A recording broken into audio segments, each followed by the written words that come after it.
David, 35 ans et 12 ans d'ancienneté, est appelé en urgence. A priori, ce sera un scooter qui se serait fait percuter par une voiture. Donc il y a un homme d'une trentaine d'années qui est resté au sol. Le temps presse. David n'a pas d'autres informations, mais il sait que ce type d'accident est souvent meurtrier. Ça dépend un petit peu de la vitesse à laquelle il roulait. Et puis dans tous les cas, même s'il ne roulait pas très fort, on peut vite se faire mal sur les accidents de deux roues. La collision a eu lieu à une dizaine de minutes de la caserne. En arrivant sur place, David découvre la victime, allongée sur le sol. Je suis un ancien pompier. D'accord. Et vous avez été témoin du... Non, justement, je me suis arrêté et la dame a dit ça maintient tête. Les témoins de l'accident ont sécurisé les lieux. Et l'un d'entre eux est en train d'administrer les premiers secours. Cette conductrice a coupé la route au scooter. Elle est sous le choc. Elle reconnaît ses torts. Je comprends pas, j'étais là, j'attendais, j'ai regardé des deux côtés et je l'ai pas vu. Quand elle a voulu s'engager sur l'artère principale, la jeune femme a heurté de plein fouet le scooter sur sa gauche. L'impact a été violent. Le conducteur du deux roues s'est retrouvé éjecté. C'est bien le casque. C'est le monsieur, c'est lui-même.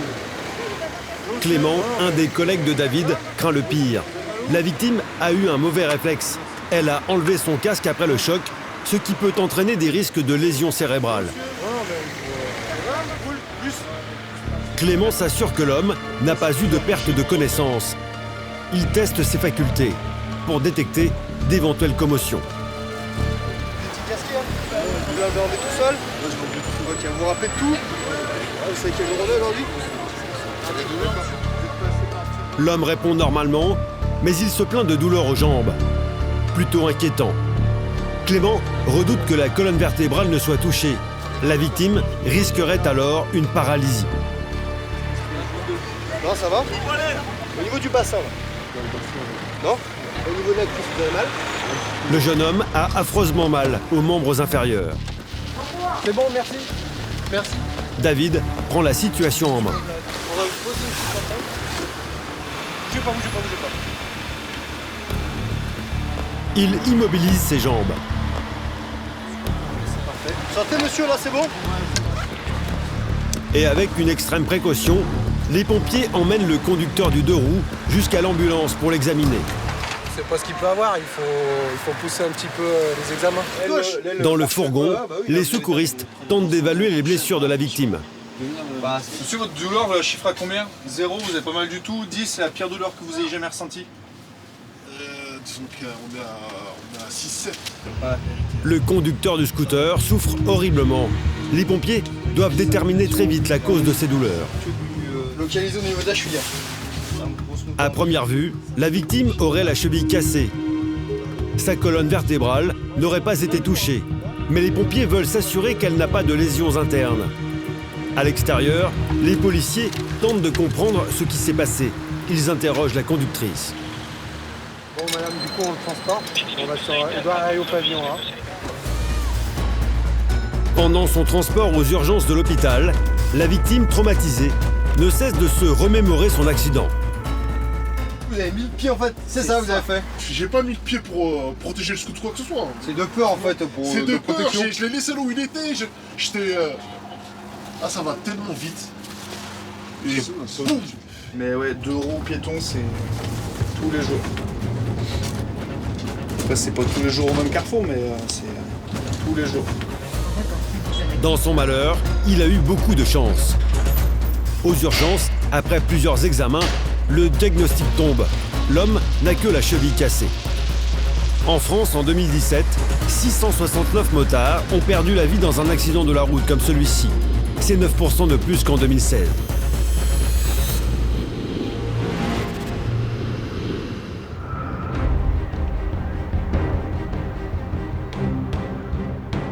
La nuit tombe sur Lyon. Vers 2 h du matin, un appel général sonne le branle-bas de combat pour les pompiers du centre-ville. Les pompiers, j'écoute. En fait, il y a un feu au niveau du parking souterrain de la place Belco. Est-ce que vous voyez des flammes? Ouais. Sur la presqu'île au cœur de la ville, Le parking de la place Bellecour est en feu. L'incendie pourrait atteindre les immeubles alentours. Il faut faire vite. Le bat, vous équipez, feu de parking à Bellecour. Pour le moment, les pompiers ignorent l'origine de l'incendie, s'il est criminel ou accidentel. À leur arrivée, une épaisse fumée se dégage du parking. L'officier le plus gradé, Michel, repérable à son casque rouge, prend l'opération en main. Le binôme 2, vous me barrez les fluides. Ok. Binôme 1 avec moi. Il y a toujours un risque sur les feux de parking de stationnement couvert, notamment sur la nature des véhicules qu'on peut rencontrer, type véhicule au GPL. Michel et ses hommes redoutent que ces voitures fonctionnant au gaz n'explosent sous la chaleur. Il y a quelques années, l'explosion d'une voiture de ce genre avait grièvement blessé l'un des leurs. Masque, bouteille à oxygène, ils prennent toutes les précautions avant de descendre. Côté 5 tu peux envoyer un de tes binômes et toi également faire une reconnaissance. Plusieurs voitures sont déjà totalement carbonisées. Bien reçu, je vais te faire un point avec toi. Une des équipes de Michel remonte alors à l'air libre pour faire le point. T'as 3-4 voitures à l'entrée, plus les motos. En fait, ce sont plus de 17 véhicules qui brûlent en même temps aux 4 coins du parking. Voilà le problème, ces voitures sont dispersées et elles dégagent des fumées toxiques.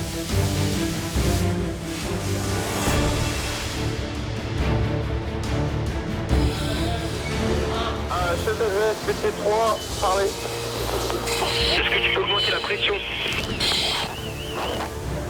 Binôme 2 pour chef de grève, PT.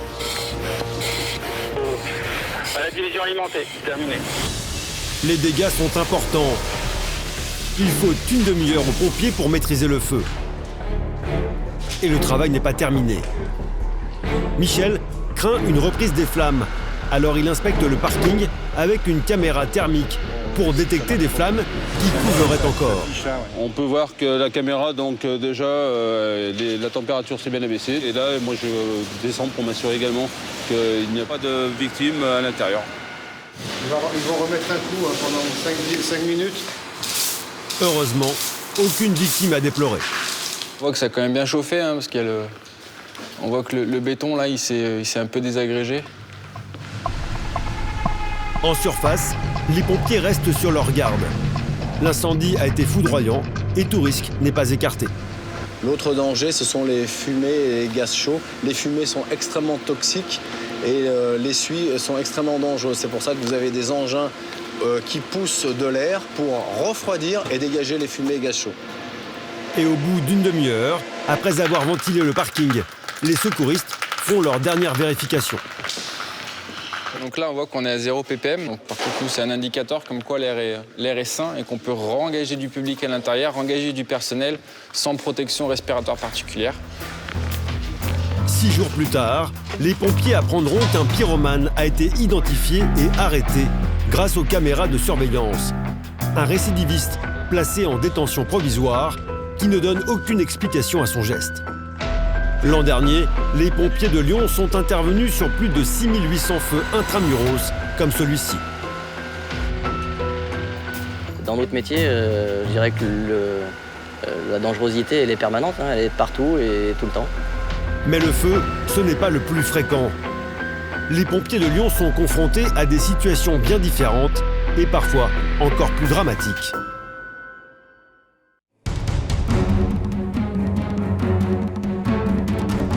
Quelques jours plus tard, Clovis, secouriste depuis 2 ans à Rochat, va être confronté à l'un de ces moments tragiques. Le bip d'urgence vient de retentir à la caserne. Personne ne répondant pas aux appels. Un individu ne donne plus signe de vie depuis plusieurs jours. C'est son employeur qui a prévenu les pompiers. Là, on n'est pas sur une personne âgée. La personne ne s'est pas présentée depuis plusieurs jours à son travail, donc il y a quand même des signes qui sont pas forcément bons, mais on va intervenir pour lever le doute. Arrivé au domicile, aucune réponse. Clovis interroge un voisin alerté par la sirène des pompiers. Vous l'avez vu quand la dernière fois? Je sais pas, là, je l'ai vu où ça fait longtemps. D'accord. Il a des raisons de s'absenter, ce monsieur? Ben, pas que je sache. Pas forcément. Mais on se connaît vraiment pas bien, on se dit bonjour. D'accord. Les secouristes entendent bien une radio qui fonctionne, mais n'arrivent pas à ouvrir la porte. Ils cherchent du coup d'autres moyens pour pénétrer dans l'appartement. Si c'est équivalent, je vais aller par la fenêtre, vite fait. Ben ouais, ça va être... Leur idée, faire appel à la grande échelle. Et pour préparer l'intervention, ils montent chez le voisin du dessus. J'aurais juste besoin d'accéder quelques instants pour regarder où donnent vos fenêtres. Voilà, on intervient chez un voisin, on a besoin de regarder où donnent vos fenêtres. Vous avez aucune fenêtre qui donne sur la rue? Aucune. On n'a pas d'accès aux fenêtres qui donnent sur rue pour passer avec l'échelle aérienne. Donc il va falloir préparer du matériel pour forcer la porte. Donc prends les deux, aligane tous les jogs. Pas d'autre moyen que de casser la porte. Alors, il faut faire appel à une autre équipe de Rochat.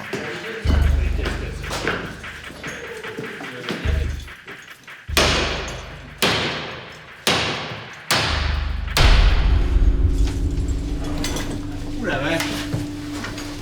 Ben, bon courage hein. En entrant, ils découvrent un capharnaüm sans nom. Un amoncellement de papier, de détritus.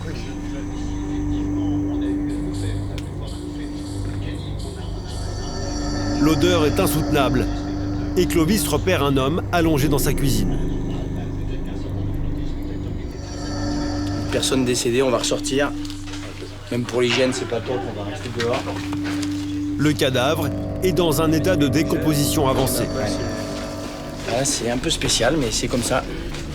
Il n'y a pas que des maisons rangées, il y a pire. Là, on est vraiment... aucun doute sur le décès, on va dire. Il n'y a plus rien à faire, donc c'est pas la peine qu'il y ait vraiment le SAMU qui se déplace en urgence. Voilà, il y a peut-être un médecin qui viendra quand même constater le décès, etc., faire un certificat de décès de toute façon. Donc après, on va laisser le relais à la police, qui puisse aussi analyser un petit peu ce qui s'est passé, voir si c'est mort courante ou s'il peut y avoir d'autres choses. Messieurs, dames, bonjour. La police arrive alors pour faire les premières constatations. Ça fait pas mal de temps qu'elle est décédée. Là-dedans, c'est un bon petit capharnaüm. Les policiers commencent leurs investigations, mais l'état de l'appartement ne leur facilite pas le travail. Nous, c'est vrai que dans notre métier, comme les policiers, on voit un petit peu ce qui se passe chez les gens, alors que bien souvent, on ne sait jamais trop ce qui se passe chez son voisin de palier. Et là, on se rend compte que les gens ils vivent un petit peu dans la misère, complètement désordonnés. Mais bon, nous, pas dire que c'est notre quotidien, mais c'est plus que régulièrement. Donc ça ne nous amuse jamais de travailler là-dedans, mais on voit ça très très régulièrement. Ouais. Ah oui. Tout à fait, oui. Bon, on va vous laisser. Bonne journée à vous, au revoir.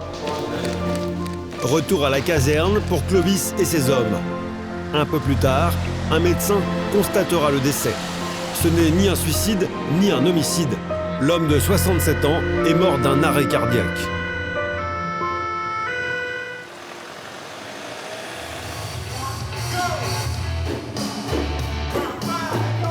À Rochat, c'est la fin de l'après-midi. Clovis retrouve ses collègues à la salle d'entraînement, un moyen de rester en forme et d'évacuer le stress du terrain.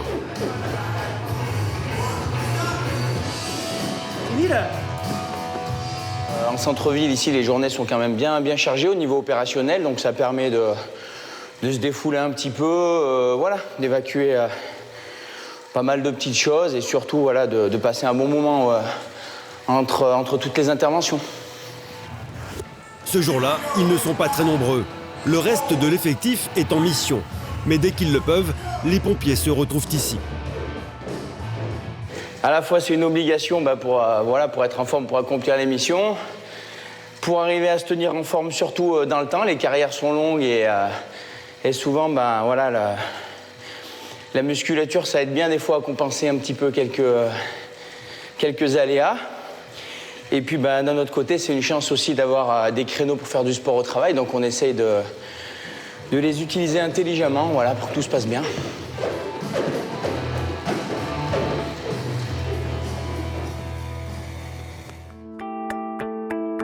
Le lendemain à Lyon, le temps est gris. Quelques habitants bravent le froid et se promènent sur les rives du Rhône. Mais un peu plus loin, un drame est en train de se jouer. À la caserne Rochat, l'appel d'urgence retentit. Un homme chez lui ne répond plus, ses proches redoutent le pire. Apparemment, son frère est sur les lieux, il n'a pas de nouvelles de son frère. Le gardien est sur place, il ne veut pas ouvrir. Donc on verra une fois sur les lieux. Allez, c'est parti. C'est Bernard, 52 ans, l'un des plus anciens de la caserne, qui part sur l'intervention avec 2 autres pompiers. Quand on nous déclenche, c'est que c'est sérieux, donc on y va, et puis sur place, on verra. Bernard n'a pas plus d'informations. L'adresse est celle d'une résidence hôtelière. L'homme qui ne répond pas à ses proches loue une chambre depuis plusieurs mois. On va regarder. Une fois arrivés au 2e étage, les pompiers sont accueillis par l'individu qui les a alertés. Je vous demanderai de reculer. C'est le frère et il est très inquiet. Et là, vous l'avez eu quand pour la dernière fois? J'ai essayé de l'appeler ce matin. D'accord. Comme il est en instance de divorce avec sa femme, ça se passe pas bien avec sa femme et ses enfants.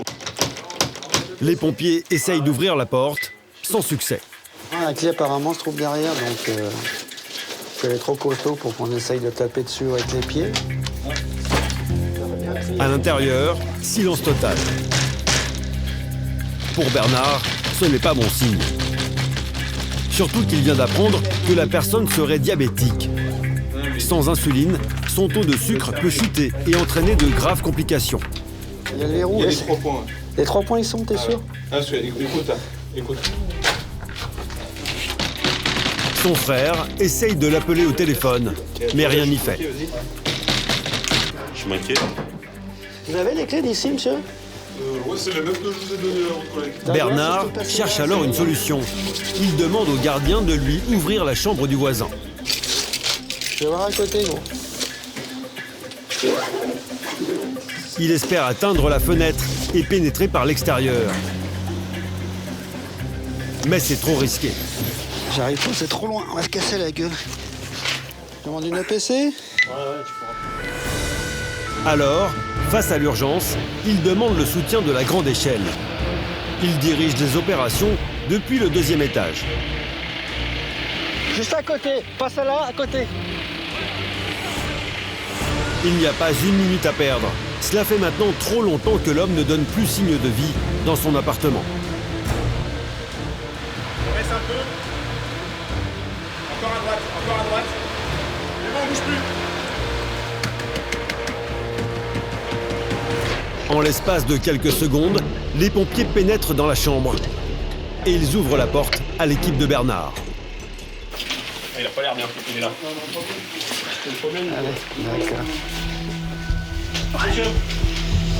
L'homme est à terre, dans le coma. Écoute, on va vite prendre les constantes. 95 de 7. Le pouls est à combien, Gwen? J'ai pas entendu ce que tu m'as dit. 78. La victime se serait injectée de l'insuline, mais à une dose massive qui peut être fatale. Alors Bernard appelle le SAMU en renfort. Oui, bonjour, c'est bien Rochat, pour une demande de renfort SAMU, pour un monsieur de 50 ans, diabétique, inconscient. On va pas le toucher, là, pour le moment il ventile, on le met en PLS. Position de sécurité, les constantes sont faites. Après, on est sous les ordres du médecin, c'est lui qui décide.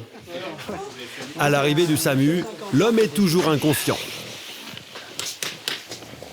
Une petite lettre de sentiment que c'est. Bernard trouve alors une lettre. C'est une tentative de suicide. Ça ressemble un peu à un courrier d'adieu, malheureusement, qui est destiné à son frère. Bernard montre alors la lettre à son frère, resté dans le couloir, pour ne pas gêner le travail des secouristes. Je pense que c'est lié à sa situation actuelle. Pendant ce temps-là, la victime reste plongée dans un coma profond. On va tout passer. Je pense qu'on va l'emmener. Tentative de suicide à l'insuline, a priori. Ce qui explique sa glycémie très très basse et le fait qu'on ait du mal à remonter.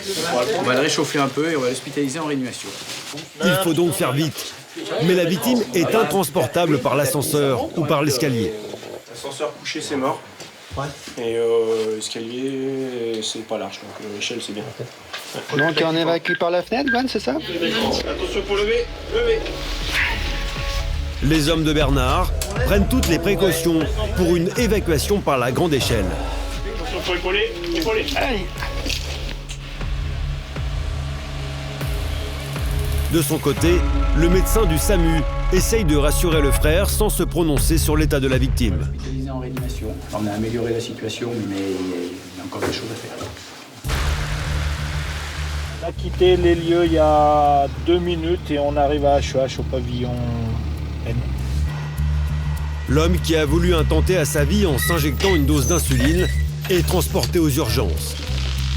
Il restera 1 mois et demi à l'hôpital. Mais son geste désespéré n'aura heureusement pas eu de séquelles graves sur sa santé. C'est bon, tu l'as sauvé? Bien sûr, bien sûr. Encore une vie de sauvée. Comme Bernard, Franck et Clovis, les pompiers de Lyon mettent tout en œuvre pour porter secours. Feu, tentative de suicide, accident, ils interviennent guidés par leur devise, courage et dévouement.